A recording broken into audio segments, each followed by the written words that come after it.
My name is Rex. It's the Be Forever Cool podcast. I want to thank everyone for their comments and their ads and their likes and all that fun stuff. We really appreciate it. It's another episode. World Superbike already started. MotoGP starting this weekend. We're gonna kick this thing off. Let's go.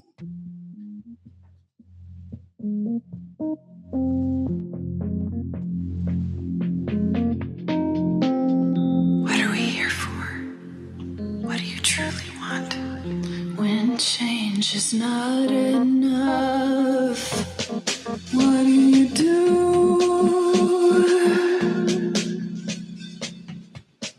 What are we here for? What do you truly want?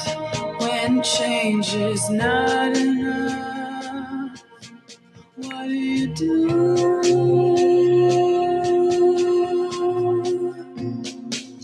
Let's talk about it, the problems we face. Let's fight hatred, no time to waste. The mind is naked, we can see it without an X-ray. Life is easy if we work together. We're the keepers, we're the people, we're all equal, filled with purpose. The past has pain, it'll drive you, even make you take aim. But together is where we should aim. Together is where we should. What are we here for? What do you truly want? When change is not enough, what do you do? Tune into the Be Forever Cool podcast. Again, my name is Rex 45. World Superbike just happened in Phillip Island. What an exciting race. I know some people may have canceled their subscription after listening to last episode, but I'm still holding on to mine. It was still exciting. There's still a lot to talk about. And let's see if who's going to prove me wrong tonight on the show. Let's get this thing going and get this thing really going. TJ, man, welcome to the show, man. How you doing tonight? I'm doing great. Can't complain really. Besides this damn snow, man. Like, I ride bikes, man. Like, I know I should move somewhere warm, but like this winter needs to end. Yeah. Man, it just got dumped on with like 20 more inches of snow. So it's just a longer wait in my mind until we get some 40, 50 degree weather, which is like maybe another week or two. But man, listen, man, I'm gonna be up that way in a couple of days, and I was hoping that it'd be going away, but it sounds like there's something coming back in another day or two. So it doesn't sound like I mean it's the worst snowstorm or winter that side of the country has had in a very long time, man. And from the photos I've seen online, man, I'm not looking forward to it. Yeah, it's pretty bad. I mean, like, streets ain't plowed still. Some side streets. Luckily mine is, but yeah, just make sure you bring some gloves and a hat. So that's what it's gonna come down to. Yeah, I mean, yeah, bring your winter gear. It's not over. Man, that's too bad. That's too bad. We're gonna keep it moving, man. Lewis, man, welcome to the show, man. How you doing this week, man? Good. You know, here trying to get ready before my next trip out. I got to head to Florida this coming weekend, do an event, and then following weekend, I'll be at Daytona for a few days. So, yeah, just kind of trying to build up that energy to hit the road and do that other part of the job that's outside the office. Come on, man, you just got to run outside with your T-shirt on. It's pretty warm out. It's all right. Yeah, man, it's the tough time of the year, but it is what it is. I mean, it hasn't been this bad in a long time, but it makes it difficult to move around. I'm not gonna lie, fellas, man. Welcome to the show. First round of World Superbike in Phillip Island. I don't know if I forget when is the last. I don't know if this was the last round or next year's the last round for MotoGP that's going to be there. But I mean, I know World Superbike is still going to be there, but it's still kind of. It still was on the forefront of mind, thinking like, man, this is such an iconic track and stuff like that. To not have that happen in the future. I mean, we'll see what the street racing look like for MotoGP. But let's talk about World Superbike, guys. It was a pretty interesting weekend. The big moto guys showed up. Ducati showed up. We'll leave it there. What do you thought, TJ, on the weekend and what you saw? And are you keeping your subscription? Oh, I'm definitely keeping my subscription. Bulaga definitely ran the show. Did very well. Had like almost a second pace faster than everybody, and pretty much blew everyone away. But the Ducati lockout's pretty cool. You know what I'm saying? They started the season really good, and but Motor definitely stepped up for the first race compared to their season last year, and being his first season. So, but yeah, I think the first race was really, really interesting, I think, but Bulaga just, blew everybody away. It's just cool to see Phillip Island. So I like that track. So. Yeah, no, I completely agree. Unfortunately, my mouse is not one of them is not working as well as I'd like. Someone be reaching back and forth like I'm at the bar. But Lewis, man, I mean, you were right on one hand that Bulaga was gonna run away with it. On the other hand, the non-Kawasaki frame showed up. Which was pretty interesting to see. And, even though Bulaga, it didn't look like he was going to run away with it because of the weather, but the weather reminded me like, it's not going to be an easy season. No matter, even if you're the fastest dude, you got to still deal with Mother Nature. So I think we got to keep our subscription. It's good to keep the subscription just to see who's going to finish from 2nd to 20th. I still think that at some point this year, Bulaga will throw a couple just to keep the FIM off his ass and make sure that they don't penalize him or reduce his revs or something else.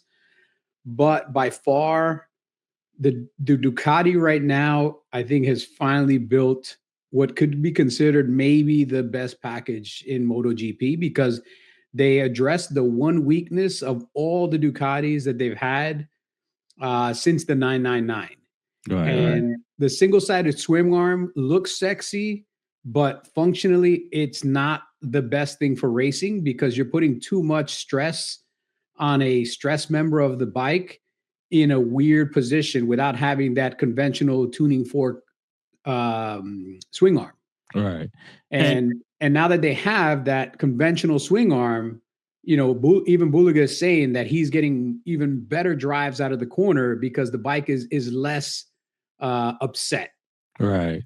So that doesn't bode well for everybody else. That the one weakness that the Ducati had, where they chose form over function by going with a single-sided swing arm to appease all the Ducati-istas that like that single-sided swing arm. They finally realized, hey, function is better than form. And like I said, I think they built what could be considered one of the most lethal track weapons ever made.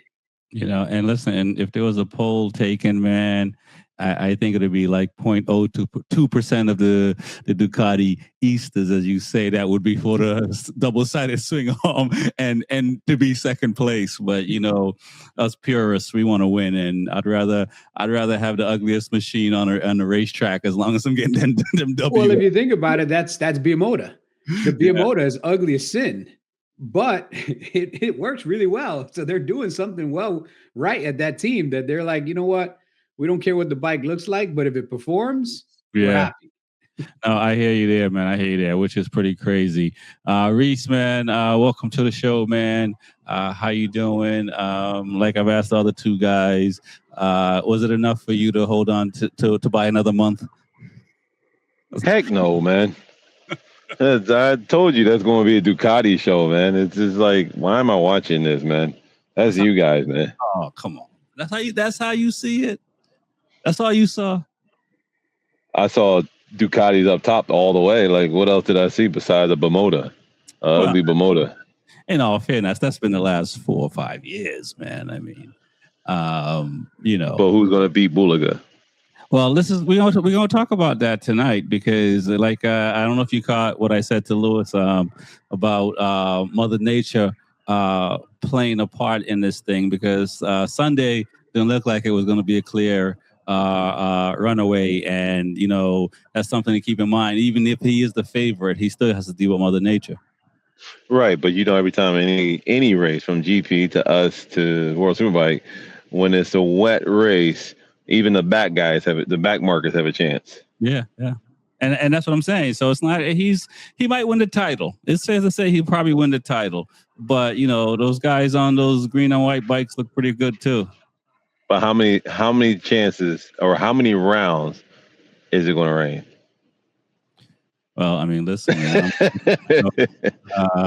us Islanders, you know what I'm saying? They do some dances and they do some things, and things happen, man. I don't question it.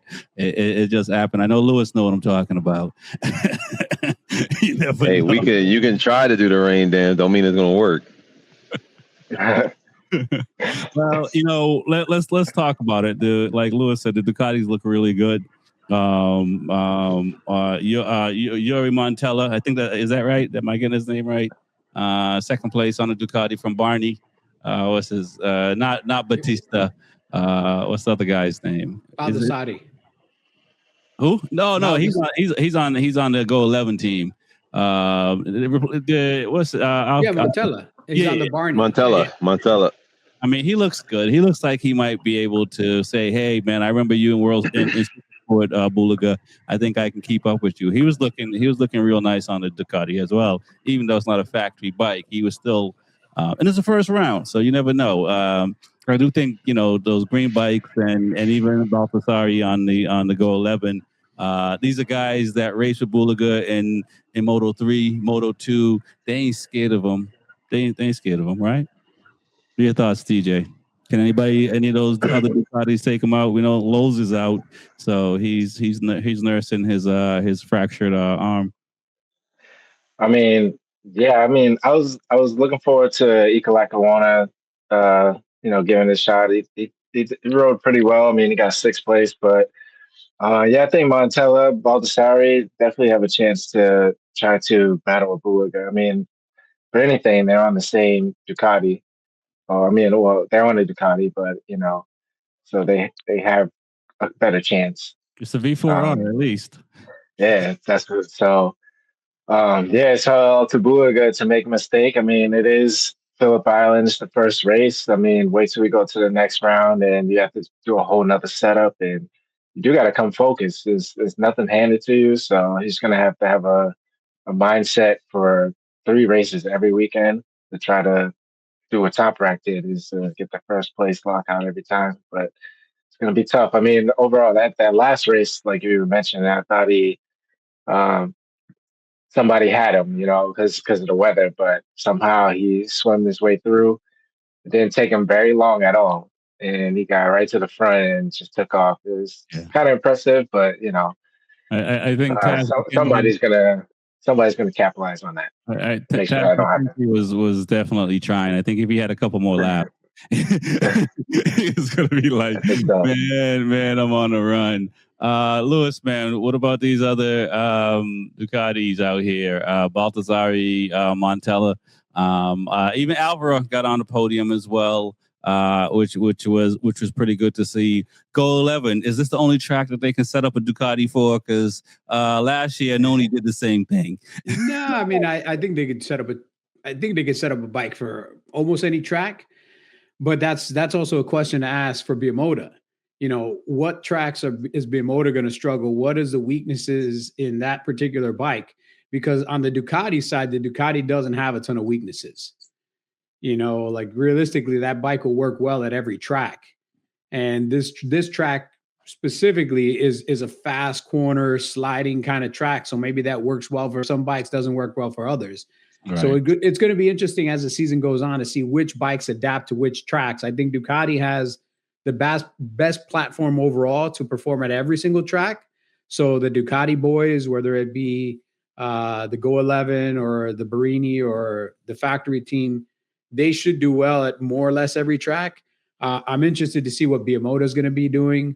BMW didn't have a great weekend this weekend. Oliveira cut the middleman out and just took himself out this weekend in one race. It was like, so that didn't work out too well. But again, it's Phillip Island. It's a unique track. It's a fast track. It's a track where you get to slide the bike a lot to get the speed. So it's got probably a little bit of a different setup than other tracks. Mm-hmm. So now let's go to a more conventional track where, the braking is a little bit different. You're not sliding the bike up and down Lukey heights and around all these bends. And let's see who has the setup next week. I think from week to week, you're going to see different players. I don't think it's going to be the same players all the time. I think it'll be a couple of Ducatis at the front, a Biamoto in the top 7 or 8, and Yamaha right down at the bottom, right where I kind of said they were going to be, man. Yeah, I mean, listen, man, speaking of Reese, man, I mean, what's going on there? But let's talk about Bassani on the Biamoto. He's in second place in the championship. He seems to been pretty consistent. I see him on Tella at the same time. He's 26 points. So Bulaga is way out front. Do you think that the green and white bike has enough to kind of stay in second place, or you think it's just a matter of time before the Ducati boys all figure it out, and then they're going to be 1, 2, 3, 4, and 5, maybe even 6? I mean, it could be a matter of time before they figure it out. They're trying to figure out the double-sided spring arm to get the actual right setup, the right grip, consistency on grip, trying to keep the heat in the tires. So it could be a matter of time. But I know they look really, really good out there. I actually got a chance to catch it. And I mean, Biamoto, it's just all going to depend on how they set their bikes up and where they're going to set. I mean, this round they look good. Let's see what they can do for the next round. I mean, it's one round. It's not numerous rounds yet, so we can't judge them just off of one. Right. So we'll see what they do next round. All right. Let's talk about Gerloff since we're talking about Biamoto. I mean, he looked pretty bad. It's tough when you're the only bike on the grid, Lewis. You mentioned that last week. It's pretty tough. I mean, is it more or less we should just be happy that we have a guy in the U.S. on the world stage? Or is this, all these Kawasaki owners need to start writing letters to Kawasaki to do more?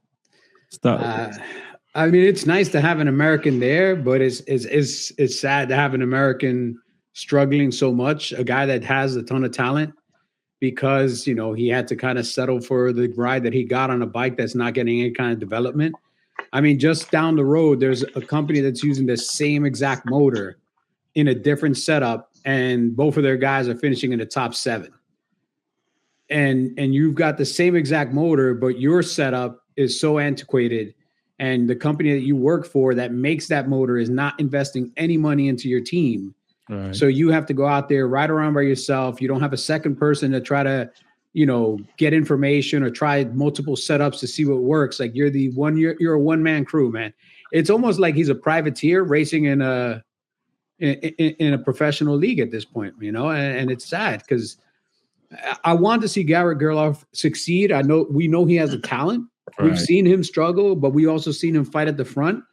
But if this is what he's kind of going to be reduced to, I'd rather him find a ride back in the U.S. and just come back to the U.S. As much as I want to see an American in World Superbike, I don't want to see an American backmarker knowing that, the limitation is the ride that he's on, not the rider himself.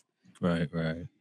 TJ, man, I mean, you heard what Lewis said. I kind of feel that way. But when you look at them Yamaha boys, Gerloff is like, look, man, there's only 6 Ducatis. Where am I supposed to go? Yeah. I mean, I think he gave a good fight. And it just shows, the first race here in 11th, and then going to the Super Bowl, I thought he did really well. He had a great start. He maintained his spot. He finished in 6th place. And then, story tells that a longer race distance that they can't handle it. So, it didn't have it the third race. mind you, it was raining, but still to finish in 10th, that just kind of shows you where they are at long distance racing. And we called it last week when we talked about it that Kawasaki finishing in 10th is like a win. So, but yeah, to be a solo rider out there and do what he did, I thought it was good. I mean, and the Yamaha boys, like you said, they need to step up as well. I mean, Gerloff did a little better than them, so. Right. Reese, man, if you had Gerloff's number on speed dial, you telling him to come back to the States? Technically, I do have his number on speed dial. From what last thing I heard, I mean, same thing like Lewis says and TJ. I mean, just with a, as a one rider, what can you do? You have nothing to bounce off. You have no idea, no nothing. It's just a one man crew. And from last time I heard, they're really not giving him any more product. As run what you got. That's it. It's pretty much that's what I hear. That he's going to run what he got. There's no more, not that much. So he's out there alone, and it's sad to see an American back there and not getting the help that he could use. I mean, we all know what the kid can do. Right. I mean, you've seen him over here and run, and you've seen him when he first went to World Superbike on the Yamaha. He was very well, and then he had that mental lapse running the top rack, and that's when it kind of just went, backwards. But you all know what the kid can do. Yeah, for sure. So Kawasaki, man, come on, put another bike on the grid. Let's make this thing happen. Let's talk about the not so elephant in the room, BMW, Petrucci and Oliveira. I mean, last year and the year before, this is kind of where BMW has been. I think for Danilo and for Oliveira, these two guys are new on the BMW. I think they get a pass. When you look at where they finished compared to Kawi and the Yamahas and Hondas and stuff like that, they're sitting here like, this might be a win. I mean, why are we giving them a pass though? Because last week you were saying how Petrucci and many of the people that commented were saying how Petrucci has been around for a long time and this is a great opportunity for him. He's not a new rider. He been riding in World Superbike for a minute. He know how the tires work. That bike won the championship last year. So why can't he win? Oh, because he ain't as talented. You didn't let me finish. It was a pass or, right? No pass or. It's a fail. It's a fail. Ain't no pass.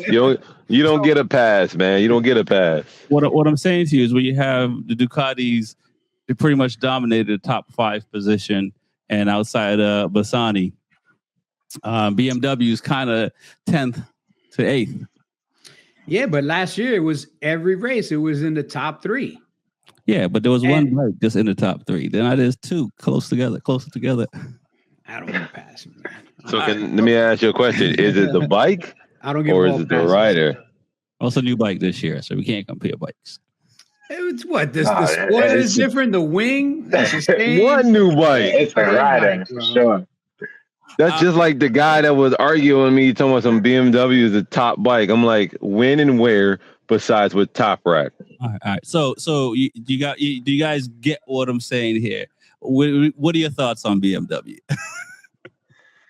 They got some work to do. All right. They got some work to do. I mean, like, it's obviously I think Top Rack had 2 years on the BMW, and then he dominated both years, but they're not Top Rack for sure. They also a lot older, and it's definitely an adjustment going to a BMW as far as everybody always says. But yeah, I thought it was pretty cool watching them battle each other, going back and forth. But that didn't really do no good. But I feel like they are top 10, so it's better than being way in the back. But for BMW's sake, they're probably just like, they missed Top Rack for sure because they used to win, and this ain't it right now. So I'm sure they're off to a bad start in mind. There you go, TJ. Glass half full. Now let's talk about the other half of the glass, Lewis. MD. No, you're jumping on to a bike that won the championship last year. Expectations are going to be really high. You got 2 ex-MotoGP riders. Again, expectations already, like all these things are setting the expectations very, very high. Right. And did they deliver this weekend? They didn't deliver this weekend. Oliveira obviously had his issues. They weren't major issues, but now you kind of take a step back and they're like an 8th, 9th, 10th place bike. And that's where BMW used to be outside of Top Rack. Outside of Top Rack, everybody else that was on the BMW was an 8th, 9th, 10th place bike. So this is a little bit like a Marquez syndrome, hiding the deficiencies of the bike by having a rider that's incredibly talented and can ride around those deficiencies. It's what Marquez did on the Honda and nobody else can do. And it's what Top Rack was able to do on the BMW and nobody else can do. And even a great rider is limited by the bike he's on. Because look at Top Rack right now in World Superbike. We have a commentator that didn't listen to the entire podcast and made a comment on a clip, and I corrected him.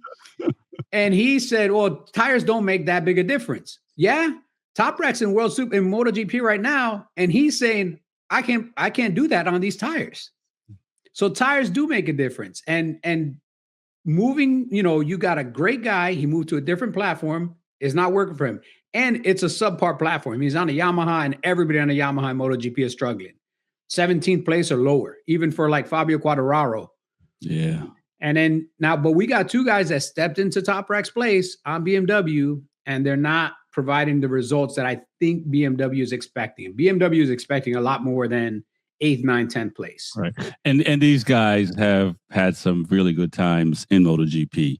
So they're not slouches by any stretch of the imagination, for sure. What are your thoughts, Reese, on the BMW situation? Should the BMW family throw some more money at the racing program and get some more bikes on the grid? I think they're sitting at 19 billion or something like that. So they got some money to spend. I mean, you got some money to spend, maybe another one, maybe two more. You're still trying to figure out chassis, tires, setup for suspension. There's numerous scenarios you can throw at this bike. And, for everyone that says, like Lewis said, tires play the biggest difference. That is a huge, huge factor. Tire, you could take two of our tires compared to two World Superbike tires. Our tires look like bowling balls. Like it's hard. It's a hard compound. Or you could take the two Pirellis that when we was over at World Superbike, like as soon as they came off and you sat them, on top of each other, let it sit there for about a good 20 minutes, it was stuck together. Like they were stuck together. So it plays a factor, and don't ever let someone tell you that it doesn't, but it does. Do your homework, fans. We love you. Do the homework. Guys, let's talk about World Super Sport before we talk about the upcoming round for MotoGP. Surprise, surprise. A Moto2 guy first and second place in the championship already. I mean, if I'm Chad and Chu, I'm kicking rocks because I'm pretty sure Chad was like, this is my year. Is this a good thing for Moto2 riders to be coming into the super sport? Because it's almost like NBA players, the bench players coming back to college and balling. Nah. I mean, if you're saying that, then you would say Oliveira and Petrucci would be leading, right? Oh well, give him time. What, another 5 years? No. This is it was early. It's day one. We'll talk. I'll change my mind by the fourth round. But what are your thoughts on what Arenas has done? Because he hadn't won a race since 2020 in Moto3 when he won the championship. So this is a guy. I mean, I know it's tough to be not run for that many years and get nothing. Go home with nothing every year. Honey, how did you do? I got nothing. Wasted another weekend. So you missed the family. You missed all of our special events for nothing. Listen, man, this motorcycle racing is not for the faint of heart, as I've heard. But what are you guys thinking on what Arenas has done and Masia, who he finished second overall? What are your thoughts on those two guys? This brings me back to all the veteran Moto 2 guys that need to get the hell out of Moto 2. If you see that you have no pathway to MotoGP, leave Moto 2. Unless you're making bank, unless you're making 300-400K to ride a Moto 2 bike and finish in 7th, 8th place year after year after year, leave Moto 2 and go to World Supersport. Look for other opportunities. Because, as a racer, I don't want to show up every weekend knowing I have no chance of winning. Or, do an Aaron Canet. I'm gonna be you're gonna be 38 years old racing 17-year-olds? Like at a certain point, like, dude, leave. You're not going to GP. You got too many tattoos. Nobody in GP is gonna hire you.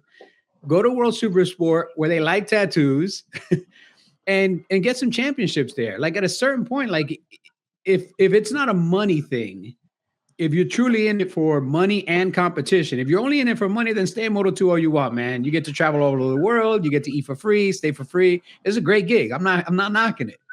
But if money and results are what you really are in it for, and the results aren't coming in Moto 2, find somewhere else to go play, man. These guys in Moto 2 have a ton of talent, and you see what they're doing right now. They're going to World Supersport, and they're schooling guys that have been in World Supersport for a minute. It's not like these guys are new. So look at the different opportunities. Don't become that 37-year-old Moto 2 guy that's been in the class for like 9 years. Leave, what's his name? Pizzani. Is he the one that only does the Mazzano round? He pulls out his 2006 Moto Honda bike, Moto 2 bike. His wild card every year. Every year, man. Look, man. But at least it's only. I give him props, though. He does it. And he makes it to Q2 most of the times. Yep. So he still got speed for a 30-something-year-old. So, you know what I'm saying? But that's a little bit different than going around to every round. What are your thoughts, TJ, on these two Moto 2 guys and even the rest of the field? Because it looks like they're going to stretch it, though. Yeah, man, it's a good way to start the season for sure. I know the first race, there was I don't know how the Super Sport paddock was going on, but like the first race, there's a lot of riders that went down, just getting their feel. The second race is a lot cleaner, a lot smoother. And it was definitely good to see Arenas get a win, after getting fourth, just missing the podium. But the Moto 2 guys looking good. Not saying they're going to run away with it, but there's a possibility. It's just Phillip Islands, like, it's a fast flowing track, hard to pass. So a lot of tracks are way different. Like we was talking about, the weather changes a lot. I think race 2 they had to come in the pit and change up and stuff like that. So it was an interesting race. But I think Arenas did very well. But I want to see Anju take it. I know that's his season, so we'll see. It's going to be interesting. But I was also looking at what Lewis was saying, that there's definitely a lot of opportunity. There's about 20, 27, 28 riders or something like that in the field. So it's a stacked field. Yeah, well, there's one thing. Listen, man. The Moto 3 guys got to come knocking at that door. Until they come knocking at the door, the Moto 2 guys are safe. So, and there's not a lot of Moto 3 guys coming up. So, but I feel you. It's, I think in any sport, when you're in it, it's hard to know when to walk away. And I don't know how many people get it right. So, it is, it's a tough thing, especially when you haven't been at the top of the mountain. It's hard to walk away. So, but, the smart ones hopefully will, the Max Biaggi, some of these other guys that left MotoGP and made a name for themselves in the World Superbike series, and now they're legends in that series. They figured it out. Speaking of MotoGP, we got the first round coming up. I don't even know where it's at. Is it in Thailand? Is it that? Thailand. Okay. Thailand. Yeah. First round. Testing happened. It looks like it's going to be a like we said last season, Aprilia, Ducati, maybe a Honda, maybe a KTM. What are you guys looking at? I mean, do we keep our subscription for MotoGP? Is it going to be a fight to the end, or you guys feel like Marquez is going to just kind of dominate and kind of just stretch the field? Start with TJ. Just after watching all the clips and stuff like that, I think it's going to be a really interesting season because some riders are going to be concerned about next year, manufacturers going to be concerned about next year, and also this year. So it's like different specs that they're going to be riding, different like Michelin or Pirelli tires, like different packages want to select and what they want to put towards next year and stuff like that. So I think once the first couple of races and if it's whoever puts the best foot forward is that's what it's going to be. I think it might be Mark, definitely Aprilia up there. But yeah, I think it's going to be Ducati again, Mark Marquez, possibly Alex again. I do want to see if Pecco can, be a part of the team and not be in the back and cry all the time. So we'll see. But I definitely want to see those Yamaha step up, but I don't know. It's not going to be likely, but we'll see how much they want to put into the season because 2027 is a big year also. Right. What are your thoughts, Reese, man, on the upcoming season? Is it Ducati all the way, or what are your thoughts? I mean, Ducati does have the most likely chance, but KTM is knocking at that door. After KTM, not KTM, Aprilia. Mm-hmm. But I think KTM is going to be right behind Aprilia. I think Honda and Yamaha. That's going to be my prediction. But I think Ducati does have the most likely chance to win out of anybody. But you never know. You never know with Aprilia. Those guys are pretty much beating the door down. It's sad to see the blue guys back there. It's definitely sad, and to see Toprak back there and frustrated and watching testing and watching Fabio give the middle finger to the bike is kind of it's heartbreaking, but hey, that is what it is. Acosta's influencing Quartararo. What's going on, man? Come on. This can't be good. Not for the sport. Lewis, man, what are you looking to see this coming round? I mean, the 2026 Ducatis, is it safe to say we won't know until the race starts how these bikes are going to do? The testing is not enough info to say, it's a foregone conclusion that Ducati is going to run away with it, or Aprilia is even stronger than last year. But, it kind of seems like it. I think we're going to pick up right where we left off last year. I think we're going to pick up with Marquez, and Marquez. Oh, my bad. Marquez and Bez being right at the top 3, Pecco in the top 5. I think it's going to be the same, the usual suspects that we had last year towards the end of the year. I think everybody's picking up. I think Aprilia is still coming on strong. I think now they're almost neck and neck with Ducati. I still see a couple of places where the Ducati could possibly gap the Aprilia, but I think the Aprilia has caught up to the Ducati more than anybody else. And we saw it at the end of last year, and I think they're just carrying that momentum to this year. So we'll see. After that, I think KTM and Honda are actually on par with each other now. KTM has the horsepower, but Honda it seems they have the better rhythm.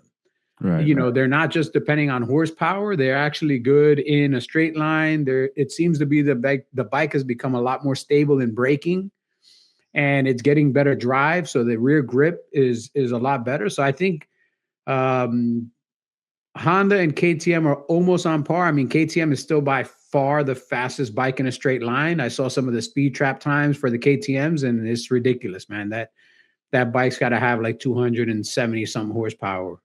They just can't figure out how to keep it on the track.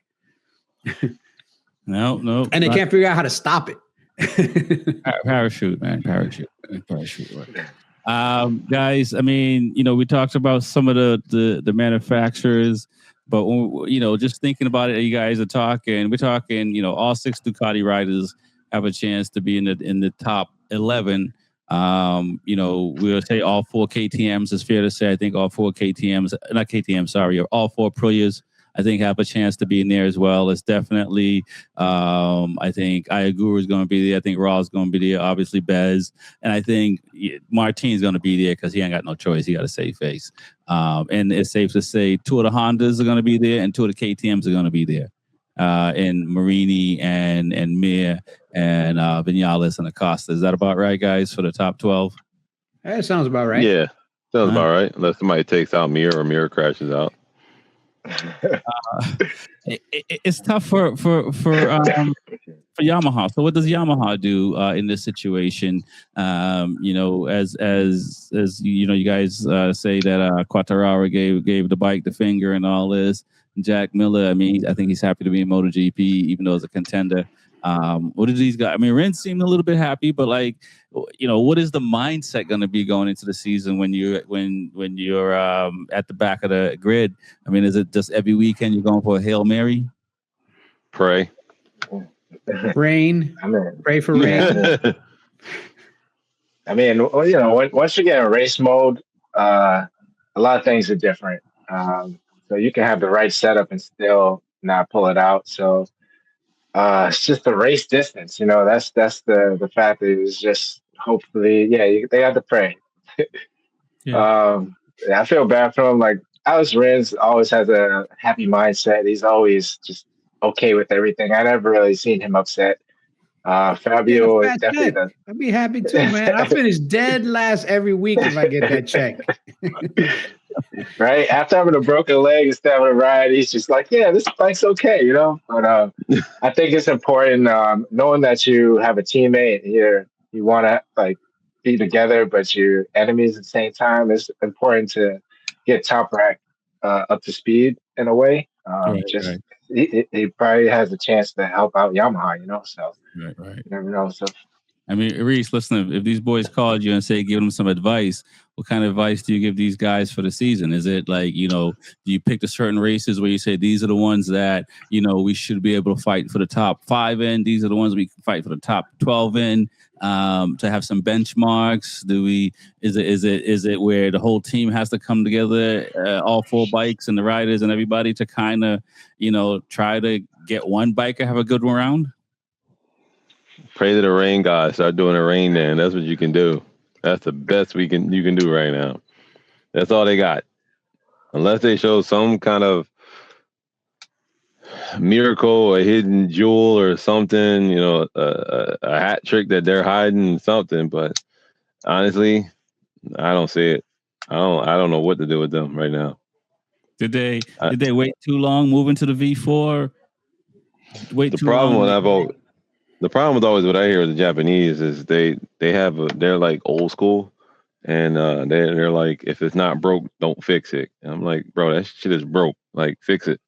It's been broke for years. Fix it. But that's their thing. If it ain't broke, don't fix it. And then they never wanted to fix it. And now, I mean, this goes back to what Rossi days where he was complaining about it when he was on it. So they said, yo, there's it coming. Is the fix to 850 CC? The fix is just sit out of here and figure this thing out, save the money, figure this out. Like, or they could just ask Suzuki to buy the old Suzuki GSX-R race bike, which was better than the Yamaha 5 years ago, and just race that thing with Yamaha bodywork. Good, you're right. They would still finish better than what they got now. Like, I'm blue, but Jesus Christ, man. What in the world are y'all doing? And I'm going to GP, and I'm looking like, yeah, we're going to eat crow on this one.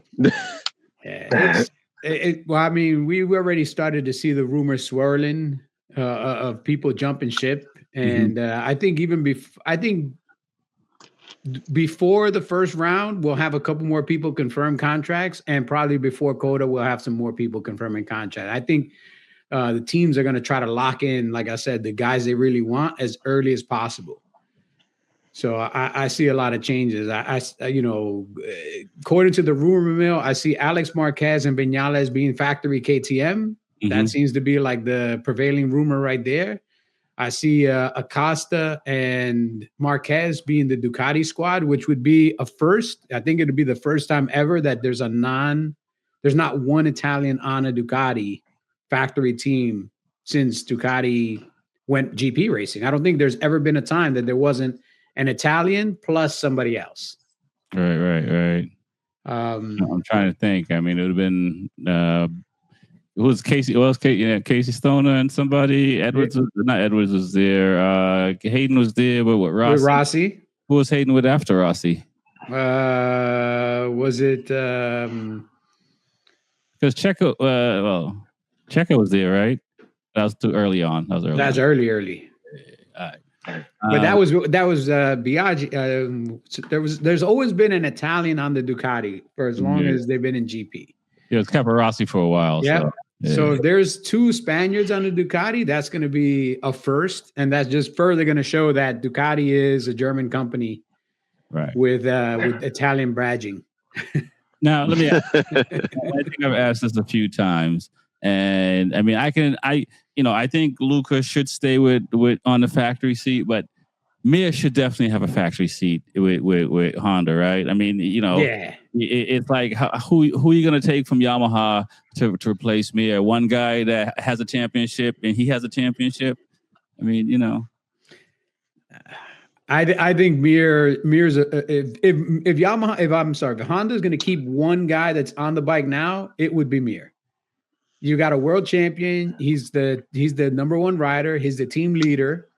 He's the one that's helping as much as everybody else develop the bike. Like, I think if anybody's going to keep a factory seat between him and Marini, it's going to be Mir.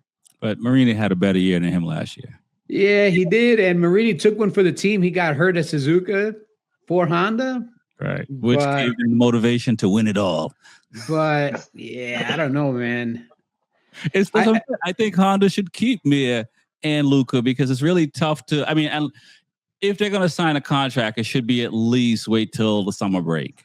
Like, that's if they're going to do something, then if they don't pull the trigger right away, then it's probably something that's going to wait until like right before, after the summer break, and they'll see who's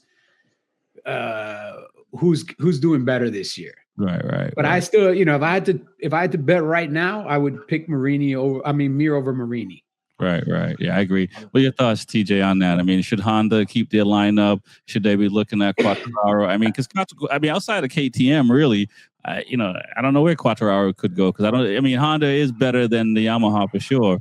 But I mean, yeah, I think Honda will probably pull the trigger kind of later than all the other manufacturers. They probably want to see who they can pull before making a decision. If they could get a Quartararo or something like that, then they would. But I think they should definitely keep Mir over Luca Marini. I like them both. But even though Mir has crashed a lot, I think he has a smoother riding style. And I think if he went somewhere else, he would definitely shine. But yeah, I just think they're just going to hold out to see if they can get something better. But I don't know if that's going to happen. I think they should just admit it. Them boys are going to have a 10% rule. Whatever they offer anybody else, give us 10% less because we don't want to go to Yamaha. Seriously, at this point, it's going to come down to who's going to save Honda the most money, right? Because, unless they can get the KTM, because I do think Aprilia is locked up. And maybe, if Alex Marquez go to the KTM, then Gresini's open, right? But what are your thoughts, Reese, on what Honda should do? And you're looking at Luca and Mir and Quartararo and whoever else that might be trying. I think Quartararo is the only person that can go to the factory seat anyway for Yamaha at this point. At this point, it's kind of up in the air. Both of the guys are real good. Like Lewis said, Mir is one that can help develop the bike. He is one versus, Valentino's half brother. But I would keep Mir. I honestly would. Do I think he's better? Yes and no. And it's just like I speak about the NBA. Do I really count the championship in the bubble a championship? No. Oh my goodness. I'm a competitor. So do I really count Mir's championship?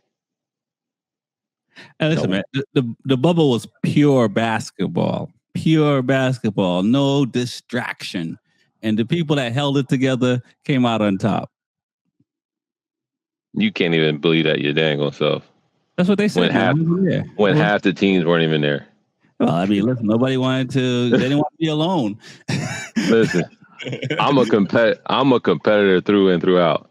Right. If I want to say I'm the best, I want to beat the best. Right. That's it. As we've always said, you got to show up and you got to finish. The players that didn't show up made a choice. Right, and I get it. Like I said, it was Mir. I mean, that championship. It is. It's a win. I see what you know. It is a win, but it has a hashtag next to it. It has an asterisk next to it, man. Yeah, but you know what? The check that he cashed for winning the championship, it also has an asterisk next to it. It says champion bonus. So he don't care if you think he got an asterisk. He gets in the record book. It still shows Johan Mir, MotoGP champion.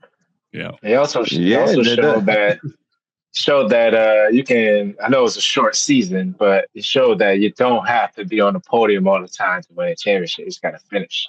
Slow and steady, man. He took the turtle style. Slow people know it's a possibility. I can't do it. I can't give it, man. I'm sorry. Okay. Can't do that versus Mark Marquez, though. Marquez. I can't give you the full win. I can give it to you because it's in the record books and you won. Right. But deep down inside of me being a competitor, I'm like, I didn't that. I don't want that. No, I get it. You do. I think, if you're used to dominating, you're going to do that. And there's only a few people in most sports that's able to do that. And it's a tricky, but it is a win. So we'll leave it there. No, it's a win. I give him that. It's a win. I'm not going to take it. And you also think it's a good idea for them to stay Honda to keep them because, like I said, it's almost like unless they're trying to save money, it's almost like a lateral move if they were to get rid of both their riders for two new riders. Right, I would keep them because they can take less money and then they can actually ride the bike. Right, you still have two good riders, but they can take less and you can save money and use that money in development. Right, and at least you can see. I don't know if people are going to be signing a bunch of 1-year deals for 27, but you'll see that at the halfway through the season, which manufacturers have figured out the 850cc bike and stuff like that. Right. Yeah, I think a Mir Quartararo duo at Honda is a lethal combination because they both have very similar riding styles. They're very neutral in their riding. They flow. They're smooth. I think they'll help develop a bike in a way that makes it rideable for everybody else. And if you look at the way Johan Zarco also rides, I mean, now you got three guys that have almost the same identical style of riding, which is very smooth on the brake, smooth on the glass, take corners almost identically the same way. So they all are going to help develop a bike that all of them could benefit from. Right. So looking at it from a mechanics point of view, if I was going to invest my money, plus you get the little extra twist of Honda giving Yamaha the big old bird, and we're going to steal your number one rider like 25 years ago. You guys stole our number one rider.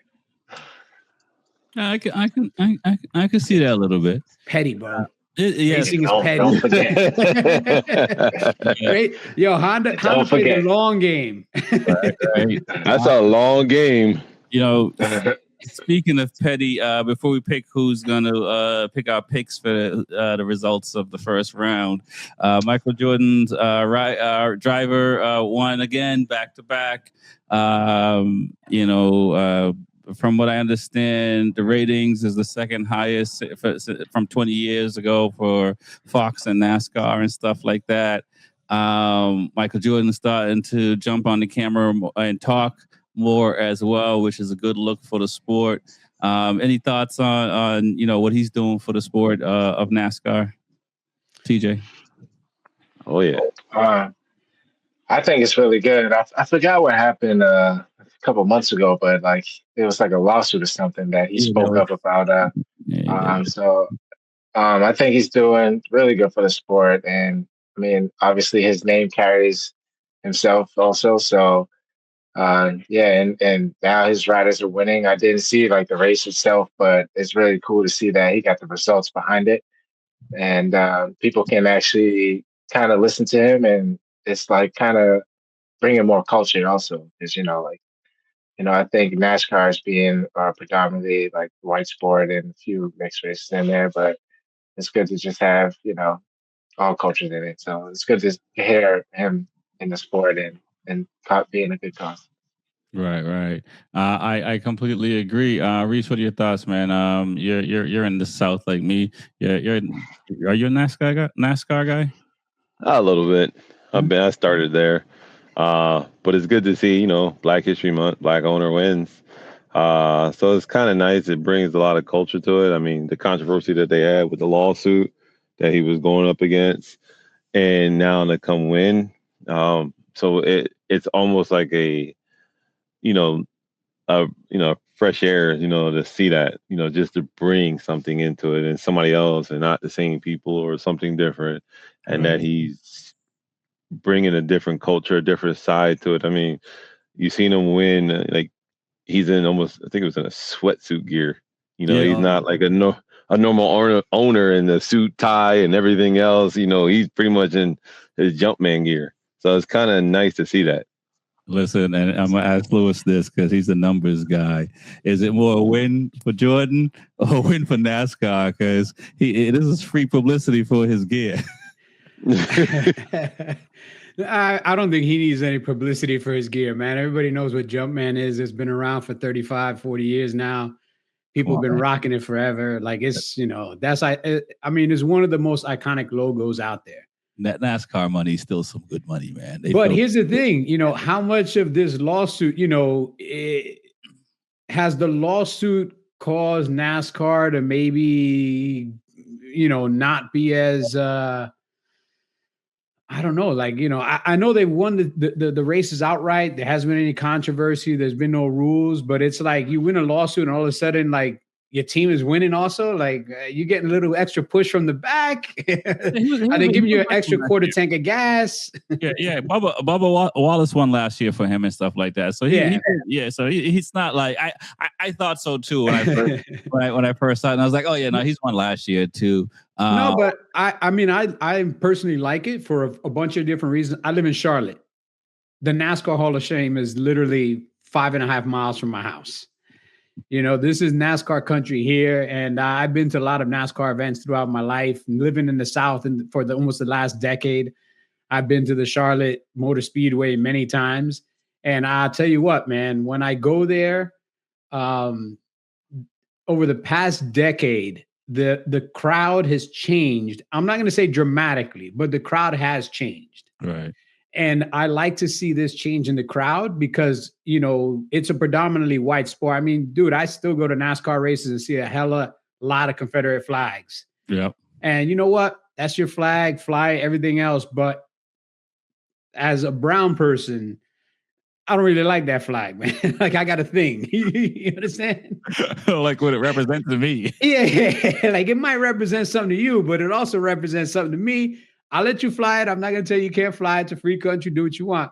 But when I look in the crowds now, especially here, when I've gone to the Charlotte Motor Speedway, we have a pretty big community of Latin people that have come to this area over the past decade. Mm-hmm. And more of these people, actually, we go to these NASCAR events. We like motorsports. And anything that brings more color to this type of sport and expands its reach to other segments, I'm all about it, man, because I think NASCAR is a fun sport, man. It's a great day with you and the family.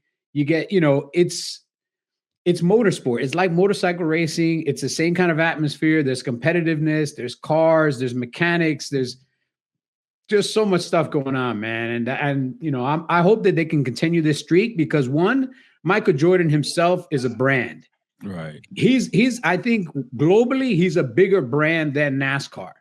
Like you can go to like a town in Africa and be like Michael Jordan and somebody will be like, yes. You tell them Bubba Wallace and they'll be like, ooh, what?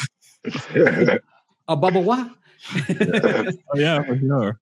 So this is a guy that can take your sport and elevate. I just wish Michael Jordan would like scrape off whatever change he has in his couch and make a race team here in the U.S. in motorcycle racing because it wouldn't cost that much, man. No. Well, I mean, he did do it for some years, but it'd be nice. And he almost, I think, came to MotoGP back in the day. But it would be awesome to see him with a team in the U.S. for sure. Again, it would be pocket change for him, man. Yeah. Like literally, it would be pocket change for him. Yeah. You say how much if I spend this, I'll pay less taxes. All right, let's do it. Yeah.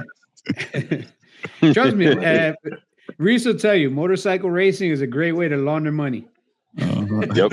It's a great way to launder money out here. Great way to launder money.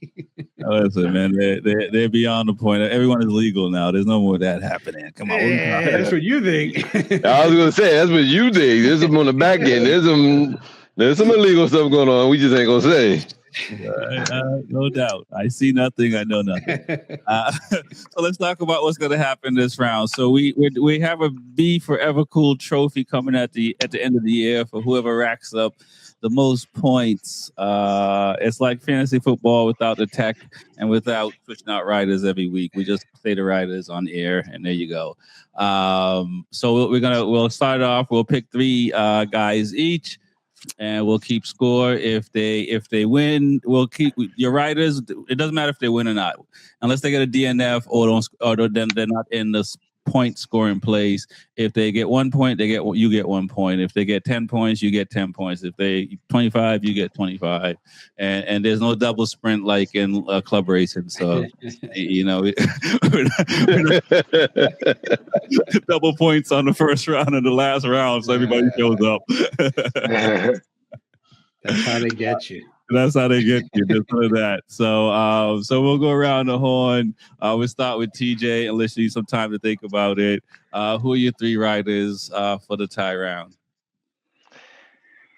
Let's see. I think I got it. I think I got it. So I'm gonna go with Mark.